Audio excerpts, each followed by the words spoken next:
सेठ के घर पे मिलते हैं ना एक दिन। क्यों? कभी तो तेरे साथ हैं, मुलायम बिस्तर पर नरम नरम गद्दे पर हैं? अरे इधर कोई देख लेगा ना तो डर लगता है क्या? अरे पकड़े जाने का डर हो तो और मजा आता है। ये करने की तनख्वाह मिलती है तुझे? हाँ? तेरी लापरवाही की वजह से उस बच्चे की जान गई। शर्म आती है तुझे? एड्रेस दे पिंकी का। सच में साहब, हम दोनों को कुछ नहीं पता। एड्रेस दे वरना एक और चार्ज लगाऊंगा गुनाहगार को बचाने का, और फिर सजा डबल।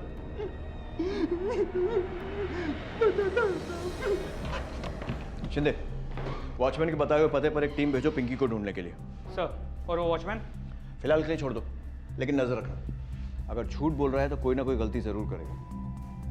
अच्छा, खबरियों से आसपास के चोरों के बारे में कोई खबर मिली? सर, हम कोशिश कर रहे हैं। एक बार मिस्टर एंड मिसेस शर्मा के घर से क्या चोरी हुआ है वो पता चले तो हम उस सामान को डायरेक्टली ट्रैक कर सकते हैं। डोंट वेट, इस घटना ने एरिया को हिला दिया। इससे पहले कि लोगों में डर और बढ़े, हमें इन्वेस्टिगेशन तेज करनी पड़ेगी, कातिल को ढूंढना पड़ेगा। इन्फॉर्मेशन आएगी और आती रहेगी, लेकिन इन्वेस्टिगेशन उसी स्पीड से चलना चाहिए। Is that clear? Sir, police का मानना था कि इस वारदात के पीछे का मूल कारण चोरी ही था, और इसी संदेह पर आधारित जांच उन्हें पिंकी के गांव ले गई, जहां आखिर पिंकी उनके सामने आई और उसे तुरंत पूछताछ के लिए मुंबई लाया गया। मेरा यकीन कीजिए साहब, देवा शपथ साहब, मैंने कुछ नहीं किया। मैं तो दिया बेबी को बहुत प्यार करती थी, बस रोज आधे घंटे के लिए विनय को मिलने जाती थी। उस दिन भी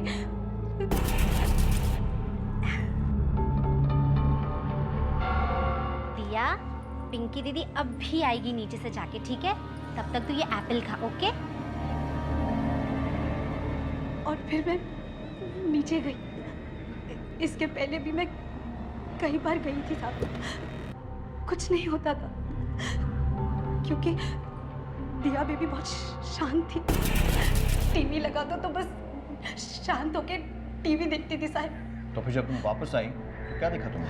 मैं वापस ऊपर गई नहीं साहब, उस दिन विनय के साथ बहुत लेट हो गया था। जब मैं ऊपर जाने के लिए भागी तो बस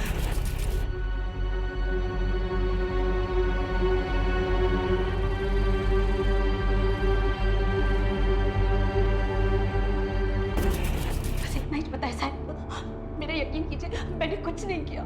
लापरवाही तो की है, और उसका केस भी दर्ज होगा तुम पर। नहीं साहब, मैंने कुछ नहीं किया, मुझे छोड़ दीजिए साहब, मेरी बात का विश्वास कीजिए, मैंने कुछ नहीं किया। सर, शिंदे, सवाल ये उठता है कि उस घर का दरवाजा खोला किसने? क्योंकि वो बच्ची तो अपने आप अंदर से दरवाजा खोल नहीं सकती। इसका मतलब जो भी घर के अंदर घुसा, शायद उसके पास चाबी थी। और फिर वो बेडरूम में मिले पैरों के निशान, वो किसके हैं? खबरियों से कोई इन्फॉर्मेशन? सर, खबरियों से जो भी नाम मिले हैं हमने उन्हें राउंड अप कर लिया है। एक काम करो, एक एक करके उन सबको इंटरोगेट करो, और बेडरूम में मिले पैरों के निशान उनके फुटप्रिंट से मैच करो। सर,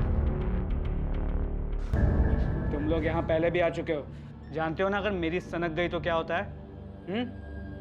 बताओ किसका काम है ये? साहब ये सब छोड़ दिया साहब, सब सच बोल रहे हो साहब, नहीं पता साहब। तो अरे साहब ये सब मुझे भी नहीं मालूम साहब, ये सब सुन के तो मैं भी डर गया साहब। और छोटे रिचार्ज, तेरा क्या है? साहब मेरे को भी नहीं मालूम। नहीं मालूम? नहीं। किसी को नहीं मालूम? इनके फुटप्रिंट्स ले लो मैच करने के लिए। ठीक है साहब। फिलहाल पिंकी पर लापरवाही का केस फाइल किया है, लेकिन उन दोनों की बातों से लगे ही रहा है कि वो सच बोल रहे हैं। हमने कुछ और लोगों से भी पूछताछ की है जिनका चोरी का पुराना रिकॉर्ड रहा है, लेकिन उनका भी इस केस से कोई लेना देना नहीं है। हमें शक है कि शायद कोई अंदर का आदमी इन्वॉल्व है। अंदर का? आपके घर में कहीं पर भी जबरदस्ती घुसपैठ का कोई निशान नहीं है। अब या तो अंदर से दरवाजा खोला गया था, या फिर जो भी अंदर आया था उसके पास एक चाबी थी। मोहन?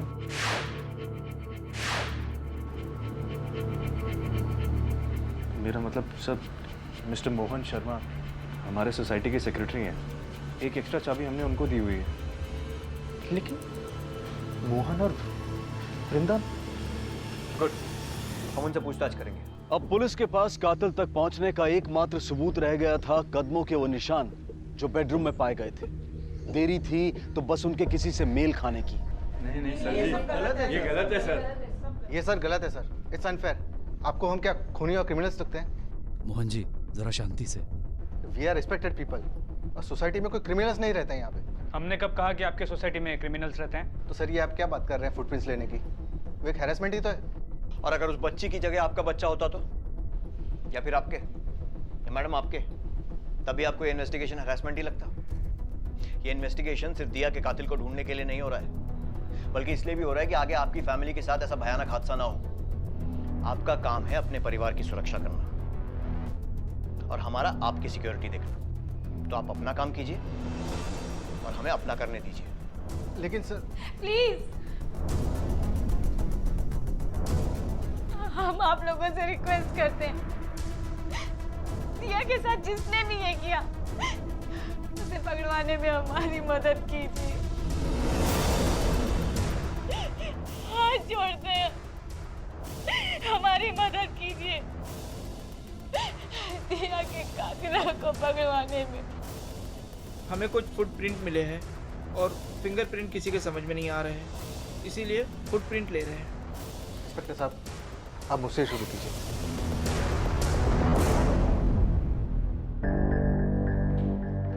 सर, कुमार्स के बेडरूम में मिली फुटप्रिंट एक लड़के के फुटप्रिंट से मैच होती है। सर, मैंने कुछ नहीं किया। कुछ नहीं किया है तो मिस्टर एंड मिसेस कुमार के घर में तुम्हारे फुटप्रिंट्स कैसे मिले? सर, वो मैं हमेशा जाता हूँ, जब पिंकी बीने से मिलने नीचे जाती थी तब। क्यों जाते थे? वो छोटी मोटी चीज़ें लेने। सर, वैसे भी वो पिंकी तो गायब हो जाती थी, तभी मैं ही दिया पर नजर रखता था। कि इतनी छोटी थी वो, कुछ भी हो सकता था। नजर रखते थे तो फिर मारा क्यों उस बच्ची को? सर, मैंने नहीं मारा। लेकिन तुम उस वक्त वहां पर थे, मतलब तुमने देखा तो होगा कि किसने मारा। सर, ना ही मैंने उसे मारा और ना ही मैंने कुछ देखा, मुझे कुछ नहीं पता। उस दिन मैं रोज की तरह 1:15 और 1:45 के बीच उसके घर जाता था।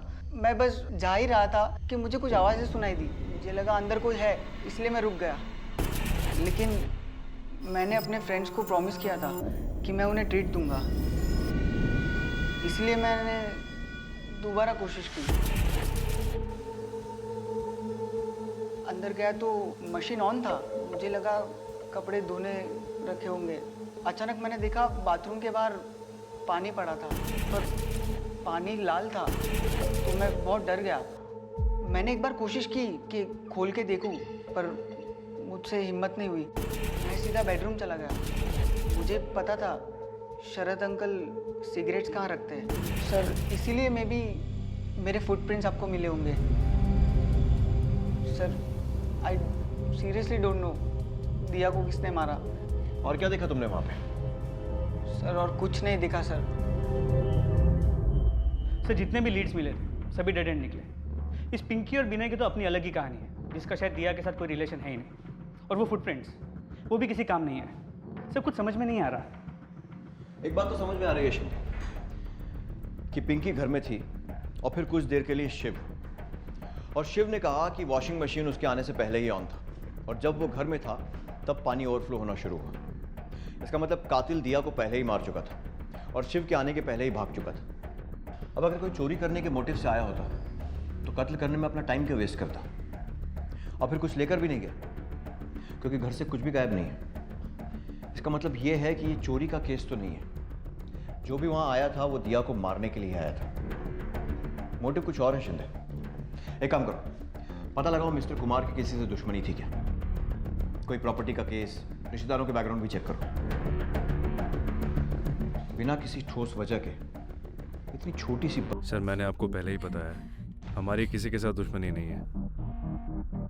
और रही बात जानवी की, इसकी किसी के साथ दुश्मनी हो ये पॉसिबल ही नहीं है। सर, हमने कभी किसी का कुछ नहीं बिगाड़ा, हमारे साथ ही क्यों? मोहन और वृंदा के पास आना जाना था उनका। अरे जो अपना खुद का रिश्ता नहीं निभा सकते, वो दूसरे से रिश्ता क्या जोड़ेंगे? अपना रिश्ता निभा नहीं सकते मतलब? कहना क्या चाहती हैं? वो शरद भाई साहब और जानवी में सर वो हमेशा झगड़ते थे। आज ये अनबन, कल कुछ और। जानवी जी, I'm sorry, मैं जानता हूँ इस वक्त आप पर क्या बीत रही होगी, लेकिन हमें कुछ इन्फॉर्मेशन मिली है और कुछ सवाल हैं जो पूछना ज़रूरी है। कोई बात नहीं सर, आपको जो पूछना है आप पूछ सकते हैं। मैं तो सिर्फ दिया के हथियारों को पकड़वाना चाहती हूँ। देखिए, हमने आपकी सोसाइटी में पूछताछ की है और आपके सभी पड़ोसियों का कहना है कि अक्सर झगड़े होते थे, काफ़ी तनाव भी था। सर, झगड़े किस घर में नहीं होते, लेकिन हर घर में होने वाले झगड़ों के चर्चे पूरे सोसाइटी में नहीं होते। पर आपके झगड़ों के बारे में तो पूरा मोहल्ला बातें करता है। सर ये एक प्राइवेट मैटर है। ये प्राइवेट था, अब इन्वेस्टिगेशन चल रही है। अब कोई प्राइवेट मैटर नहीं है, सच बताइए। जी सर, सच। शरद को मेरी हर बात से चिढ़ होती थी। उसने कभी मेरी कदर की ही नहीं। कुछ भी बुरा होता था, कुछ भी गलत, उसने हमेशा मुझे ही दोष दिया है। इसलिए हमारे झगड़े होते हैं। उस दिन दिया तो आज से एक दिन पहले। हाँ, तुम बेकार हो, बेकार, यूजलेस। अरे ये बार बार टाइम का रोना रोना बंद करो ना। हर एक के पास दिन में 24 घंटे ही होते हैं। मान लो प्रॉब्लम तुम में है, तुमसे मैनेज नहीं हो सकता। अरे लुक अराउंड यार, सोसाइटी में देखो, औरतें जॉब भी करती हैं और एक नहीं दो दो बच्चे बड़े करती हैं, फिर भी अपने पति के पास उनके लिए टाइम होता है।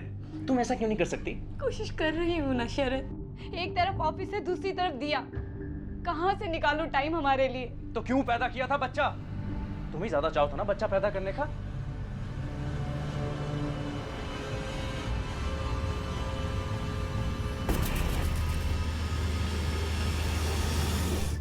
पता नहीं सर उसे क्या हो जाता था। हर छोटी बात पर झगड़ा, हर छोटी बात पर बहस, जैसे गुस्से में पागल हो गई हो। और इसी गुस्से की वजह से हमारे रोज झगड़े हुआ करते थे। ना तो मैं अच्छी बीवी बन पाई और ना अच्छी माँ बन पाई। मैं तो किसी लायक ही नहीं। बात का पतंगर मत बनाओ जानवी। मैंने ऐसा कुछ भी नहीं कहा है। ये सब तुम्हारे दिमाग का वहम है और कुछ नहीं। मुझे कोई वहम नहीं है और बार बार ना एक ही बात दोहराना बंद करो। इतनी पागल लगती हो ना तो छोड़ दो मुझे, चले जाओ। और हाँ, अपनी बेटी को भी लेके जाना। जीना हराम कर दिया मेरा, हटो यहाँ से।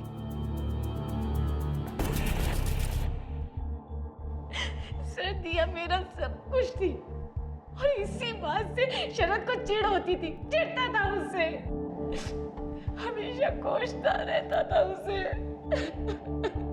पता नहीं सर इतना गुस्सा उसमें कहाँ से आता था, जैसे सर पर खून सवार हो गया। फिर वही चिल्लाना, गालियाँ, धमकी देना। कितनी बार वो मुझे धमकी दे चुकी थी कि वो घर छोड़ के चली जाएगी, और कितनी बार उसने मुझे कहा है कि मैं दिया को लेकर घर छोड़ के चला जाऊं। क्या आपको लगता है कि दिया के लिए शरद की चिढ़ उसे दिया को नुकसान पहुंचाने पर मजबूर कर सकती है? नहीं नहीं सर, मैं ऐसा सोच भी नहीं सकती। पता नहीं वो गुस्से में कुछ और ही बन जाती है। उसका खुद पर बिल्कुल कंट्रोल नहीं रहता है, जैसे दिमागी तौर से बीमार लोग होते हैं ना, एकदम वैसे। और उस गुस्से में वो कुछ भी कर सकती थी। साहब, आपको सर ने बुलाया है। अब यही रुकिए, मैं भी आता हूँ। शिंदे, जानवी के हिसाब से शरद को बच्चों से चिढ़ थी और इसी फ्रस्ट्रेशन के कारण वो हर बात पे झगड़ा किया करता था। लेकिन शरद का कहना तो ठीक इससे उल्टा है। उसके मुताबिक जानवी को अपने गुस्से पे कंट्रोल नहीं था और इसलिए झगड़े होते थे। इसका मतलब दोनों में से कोई एक तो झूठ बोल रहा है।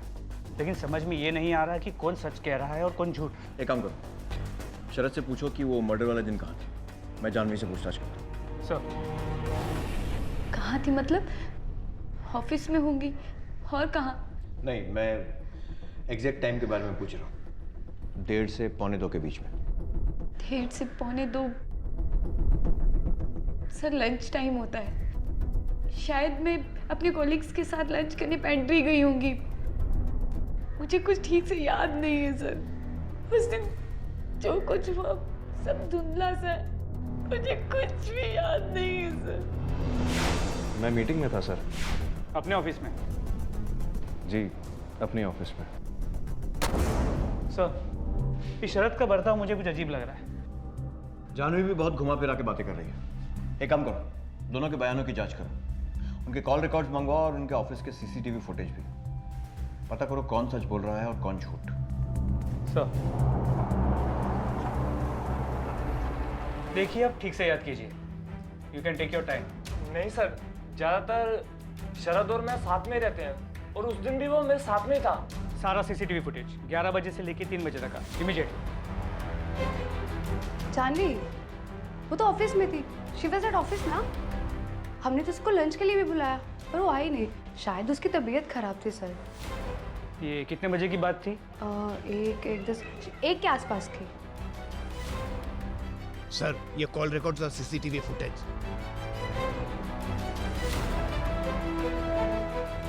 सर, शरद और जानवी के फोन कॉल रिकॉर्ड्स और ये उनके ऑफिस के सीसीटीवी फुटेजेस। क्या लगता है? मेरा शक तो अब भी शरद पे है। क्यों? सर, हमने शरद के ऑफिस के कलीग अमर से पूछताछ की थी। उसने कहा था कि वारदात के वक्त शरद उसके साथ है। फिर हमने शरद के फ़ोन रिकॉर्ड्स को चेक किया तो पता चला इंट्रोगेशन से 1 दिन पहले उसने अमर से बातचीत की थी। तो हमने अमर से फिर से सख्ती से पूछताछ की। सॉरी सर, मेरा कोई गलत इरादा नहीं था। वो शरद ने मुझे झूठ बोलने के लिए कहा था। सर, अगर वो बेगुनाह होता तो झूठ बोलने के लिए क्यों कहता? शिंदे, शरद का ऑफिस उसके घर से काफ़ी दूर है, लेकिन वो कुछ घंटों के लिए गायब था, राइट? राइट, और वो ऑफिस वापस आया ही नहीं। इसका मतलब उसके पास इतना टाइम था कि वो अपने ऑफिस से घर पहुंचकर काम करे और वापस निकल ले, जबकि जानवी का ऑफिस उसके घर से सिर्फ 8-10 मिनट की दूरी पर है। और उसके कलीग जो लंच पर गए थे उन्होंने भी उसे आखिरी बार ऑफिस में ही देखा था। एक काम करो, जानवी का ऑफिस का सीसीटीवी फुटेज लगाओ।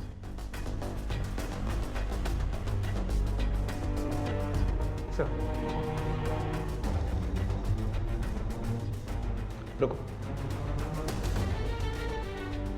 ये देखो, ऑफिस से निकली 1:15 बजे और कॉल रिकॉर्ड्स के हिसाब से जिस फोन पर वो झगड़ रही थी शरद का है।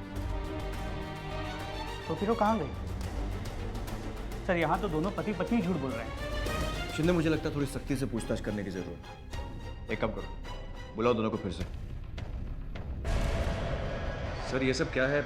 इस तरह मुझे लॉकअप। सवाल मैं पूछूंगा, तुम सिर्फ जवाब दोगे, समझे? झूठ क्यों बोला और अमर से भी झूठ बुलवाया? क्या छुपाना चाहते थे? यही कि दिया का मर्डर तुमने किया है? सर, मैं अपनी बच्ची को क्यों मारूंगा? मैंने कोई झूठ नहीं बोला। एक बार झूठ बोल चुके हो, दोबारा वो गलती मत करना, समझे? हमारे पास तुम्हारे ऑफिस का सीसीटीवी फुटेज है। तुम किसी मीटिंग में नहीं थे। सर, एक झूठ बोला मैंने। मेरी कोई मीटिंग नहीं थी, मैं फिल्म देखने गया था। फिल्म?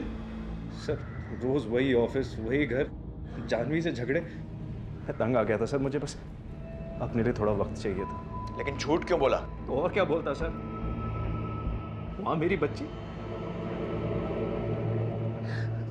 बच्ची मर रही थी और मैं फिल्म देख रहा था। साबित कर सकते हो कि फिल्म देख रहे थे?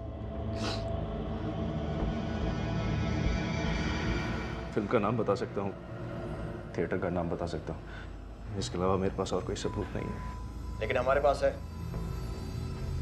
तुम्हारे फोन कॉल रिकॉर्ड्स और जानवी के ऑफिस का सीसीटीवी फुटेज। 1:10 पर जानवी ने तुम्हें कॉल किया था। क्या बात हुई थी दोनों की? सर, जानवी फिर से टेंशन ले रही थी।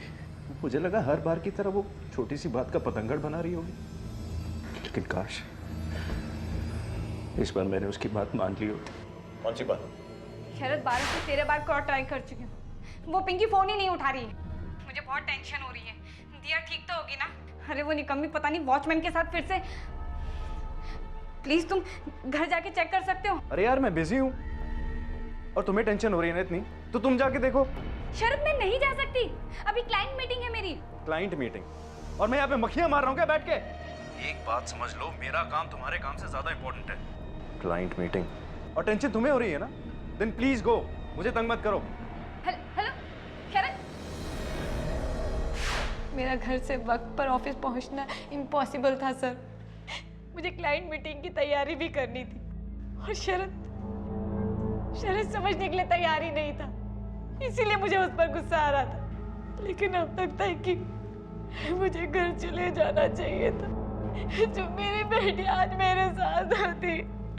लेकिन तुम कहीं तो गई थी। हमारे पास तुम्हारे ऑफिस का सीसीटीवी फुटेज है। कहाँ गई थी? सर, मेरे कलीग्स लंच करने पेंट्री गए थे। उन्होंने मुझे भी बुलाया था, लेकिन मैंने मना कर दी। मैं थोड़ा वक्त अकेले बिताना चाहती थी। ऊपर से मुझे शरद में गुस्सा आ रहा था। मैं थोड़ी देर के लिए नीचे पार्क में बैठने चली गई और फिर जल्दी ही वापस ऑफिस में भी आ गई थी। इतने में मुझे फोन आया दिया के बारे में इन्फॉर्म करने के लिए। अरे मुझे घर चले जाना चाहिए था। मैंने अपनी बेटी खो दी, मैंने दिया को खो दिया। पुलिस को अब यकीन हो गया था कि दिया का कातिल उसी के माँ बाप में से कोई एक है, लेकिन कौन, ये एक उलझा हुआ रहस्य बनता जा रहा था। शरद का झूठ पकड़ा गया था और इसीलिए शक का शिकंजा उसे ज्यादा तेजी से घेर रहा था। लेकिन एक अहम कड़ी की पुलिस को अब भी तलाश थी और वो थी इस कत्ल का मोटिव, कत्ल की वजह। आखिर वो क्या वजह हो सकती थी कि जो एक माँ या पिता को अपनी ही संतान की इतनी बेरहमी से जान लेने पर मजबूर कर दे। बदकिस्मती से हम एक ऐसे युग में जी रहे हैं जहां संगीन से संगीन अपराध आम बन चुका है और गहरे से गहरा रिश्ता खोखला। सर हर एंगल की जांच कर ली लेकिन कहीं कुछ नहीं मिला। दोनों में से किसी की भी शादी के बाहर कोई अवैध संबंध नहीं है, ना ही किसी के सर पे कोई लोन। सर दोनों के बैंक स्टेटमेंट। ऐसी कोई वजह नहीं है कि इन दोनों में से किसी ने भी इतना संगीन कदम उठाना चाहिए। दोनों के बैकग्राउंड बिल्कुल क्लियर है। शायद हम दाग देख नहीं पा रहे हैं शिंदे। फोन कॉल रिकॉर्ड्स दिखाओ। CCTV footage.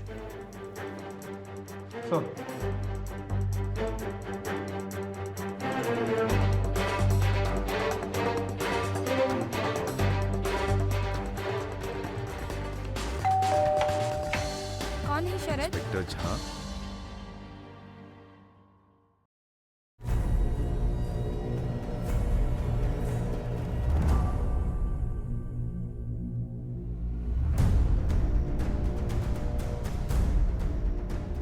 लेकर चलो। सर मैंने क्या किया? सर मुझे क्यों? क्योंकि अब तक हम गलत डायरेक्शन में देख रहे थे। दिया की मौत से पहले के तुम्हारे फोन कॉल रिकॉर्ड्स, लेकिन उसके खून के बाद वाले फोन कॉल रिकॉर्ड चेक करने पर साफ पता चलता है कि जब दिया का खून हुआ था उस समय तुम इसी एरिया में थी। तुम्हारे पड़ोसियों के वो सारे मिस कॉल जो तुमने अपने फोन पर रिसीव किए थे वो इसी एरिया में ट्रेस किए गए हैं, जिनका तुमने अपने ऑफिस वापस जाकर रिप्लाई किया था। और इसीलिए तुम्हारा ऑफिस अपने घर के ज्यादा पास होने के बावजूद तुम और शरद एक ही टाइम पर घर पहुंचे थे। सर ये क्या बकवास? बकवास नहीं है। हमने तुम्हारे ऑफिस का सीसीटीवी फुटेज चेक किया है और हमने उस पल को गौर से देखा है जब तुम्हारे फोन पर तुम्हारे पड़ोसियों का फोन आया था। वो पल जब तुम्हें तुम्हारी बेटी की मौत की खबर मिली थी। इतनी बुरी, दिल दहला देने वाली खबर सुनने के बाद भी तुम्हारे चेहरे पर कोई सदमा नहीं था, कोई पैनिक नहीं था। जितनी बौखलाहट अभी है ना तुम्हारे चेहरे पर, उसकी 10% बौखलाहट की झलक भी उस पल, उस समय तुम्हारे चेहरे पर नजर नहीं आई। क्यों? क्योंकि इसे मालूम था कि दिया के साथ क्या हुआ है। शरद, तुम फंस चुकी हो जान। तुम्हारे खिलाफ सबूत जुटाने में हमें जरा भी टाइम नहीं लगेगा। मालूम है क्यों? क्योंकि तुम्हारे ऑफिस से घर का रास्ता सड़क और दुकानों पर लगे सीसीटीवी कैमरा से भरा हुआ है, जिन्होंने तुम्हें खून से पहले ऑफिस से घर और उसके खून के बाद घर से वापस ऑफिस जाते हुए रिकॉर्ड किया है। और तुम्हारी जान पहचान वालों में से कोई ना कोई तो होगा जिसने तुम्हें उस सड़क पर या बिल्डिंग में देखा होगा। अब चॉइस तुम्हारी है, या तो शराफत से यहां मुंह खोल दो या फिर थाने में हम खुलवाएंगे 3rd डिग्री के बाद। तुम्हें ऐसा तो नहीं लग रहा है ना कि तुम औरत हो तो तुम्हारे साथ सख्ती नहीं की जाएगी? किसी गलत फहमी में मत रहना, क्योंकि तुमने एक बच्चे का खून किया है, अपने खुद के बच्चे का।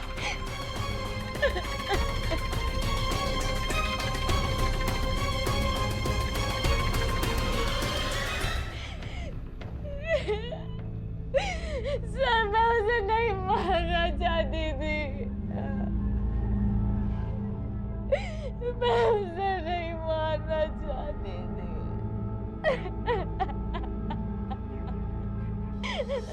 ये क्या किया जाने? छोड़ो से, छोड़ो से, लेकर चलो।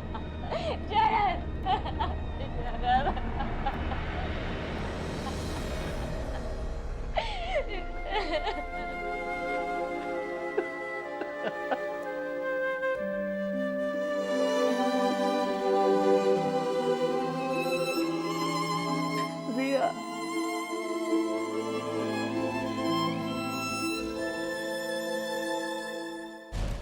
मैंने मार दिया अपनी दिया को। मैंने अपने इन हाथों से अपनी दिया को मार दिया।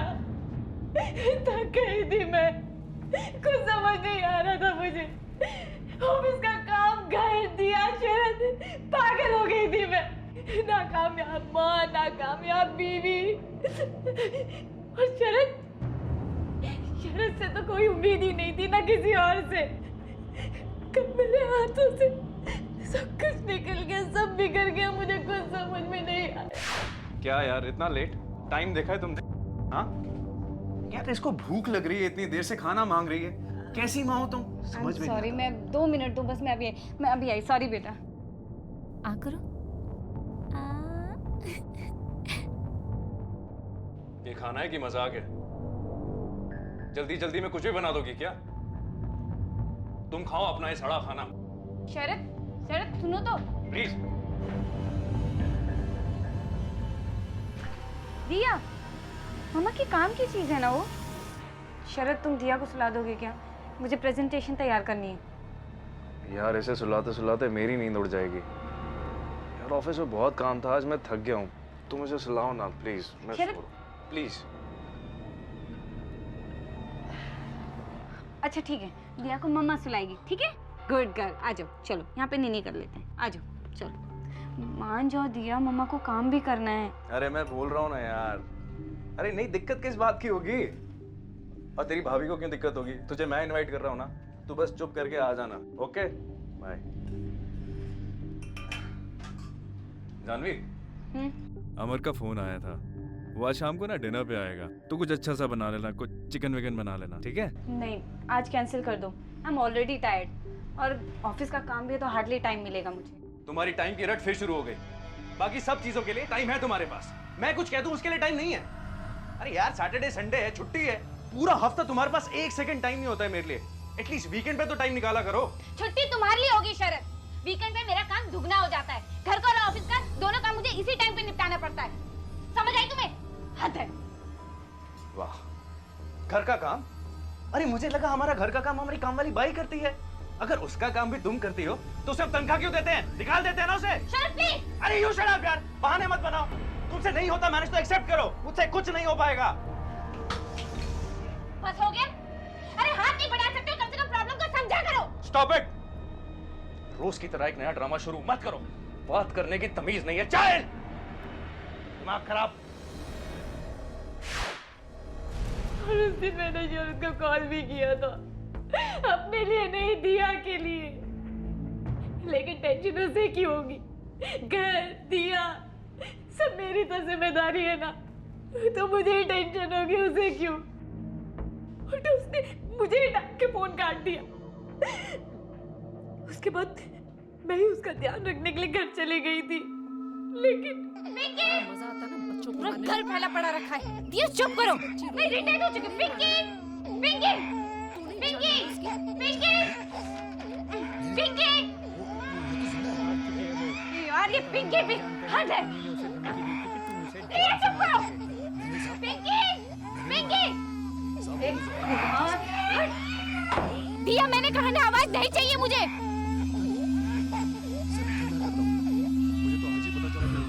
दिया चुप करो। रिमोट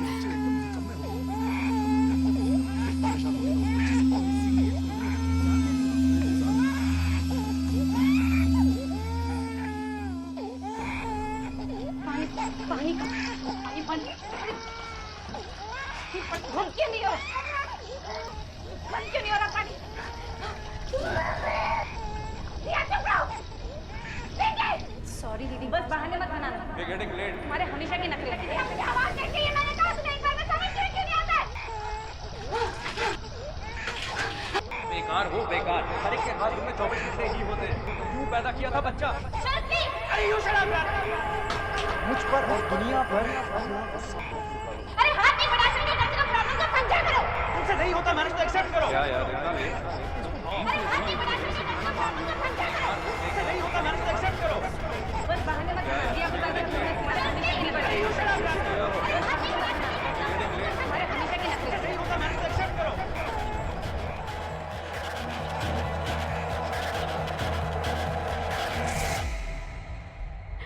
सोना सपना हो गया। वो घर, वो शोर, वो बेबसी सब खत्म करना चाहती थी मैं खुद को भी खत्म कर देना चाहती थी।